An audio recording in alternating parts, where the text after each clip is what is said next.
question. In the statement. तर संरक्षण मंत्री राजनाथ सिंह आणि तिन्ही लष्कर प्रमुखांची ही महत्त्वाची बैठक आता सुरू झालेली आहे।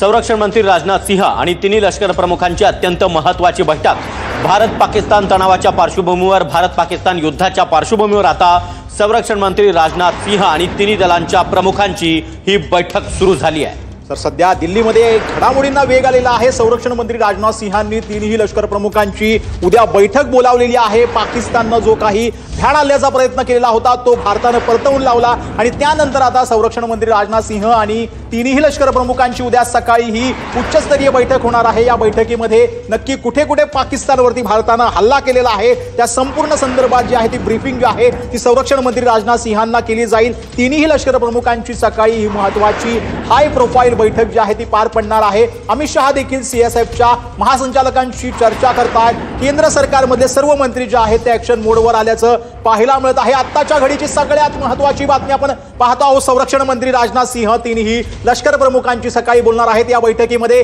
सीडीएस प्रमुख देखील उपस्थित असणार आहेत। यामध्ये अत्यंत महत्त्वाची म्हणजे परराष्ट्र मंत्रालयाची सकाळी 9 वाजता पत्रकार परिषद आहे आणि या पत्रकार परिषदेमध्ये पाकिस्तानवर ज्या पद्धतीने आपण हल्ले केले त्याची संपूर्ण माहिती देण्यात येते। दिल्लीमध्ये उद्या सकाळपासून या हालचाली ज्या आहेत त्या होणार आहेत। दहशतवादाला पोसणारा पाकची चौफेर घेराबंदी जी आहे ती पाहायला मिळते। तर सीमेवर भारत, घरामध्ये बंडखोर आणि जागतिक पातळीवर कोंडी अशा माध्यमाने पाकची कोंडी करण्याचा प्रयत्न भारत करतोय। अमेरिकेने पाकला फटकारला, युरोपियन युनियनने देखील पाकिस्तानला फटकारलाय। काश्मीरमध्ये जो प्रकार घडला तो दुर्दैवी असल्याचं अमेरिकेने म्हटलंय, तर भारताला प्रत्युत्तर देण्याचा अधिकार असल्याचं युरोपियन युनियनने म्हटलंय। त्यामुळे पाकिस्तानची सर्वच बाजूने घेराबंदी करण्याचं काम आपण करतोय। दहशतवादाला पोसणारा पाकिस्तान आता चौफेर गुंडाळण्याचं काम भारताने केलेलं आहे। सीमेवर भारत, घरामध्ये बंडखोर अर्थात बलूच लिबरेशन आर्मीने देखील पाकिस्तानवर हल्ला करायला सुरुवात केली आहे। पूंछ भागामध्ये दोन्ही बाजूने तुफान गोळीबार, अनेक वेळेपासून पूंछमध्ये सध्या तुफान गोळीबार होती आहे। एकीकडे पाक लष्कर गोळीबार करतात तर त्याला भारतीय लष्कराकडून देखील जोरदार प्रत्युत्तर दिलं जात आहे।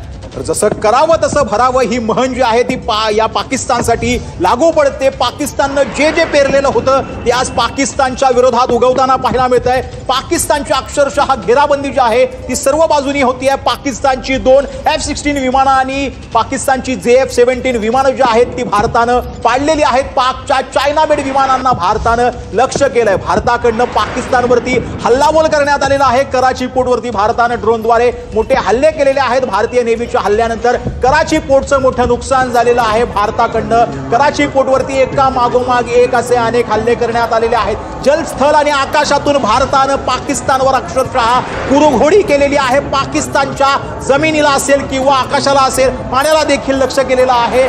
भारत जो आहे तो चौफेर बाजूने पाकिस्तानला घेतोय। पीओकेच्या मुझफ्फराबादमध्ये मोठा धमाका झाल्याची महत्त्वाची ब्रेकिंग बातमी आता येते। या पीओकेच्या मुझफ्फराबाद मधली ही आत्ताची सगळ्यात महत्त्वाची ब्रेकिंग आपण पाहतो आहोत। पीओकेच्या मुझफ्फराबाद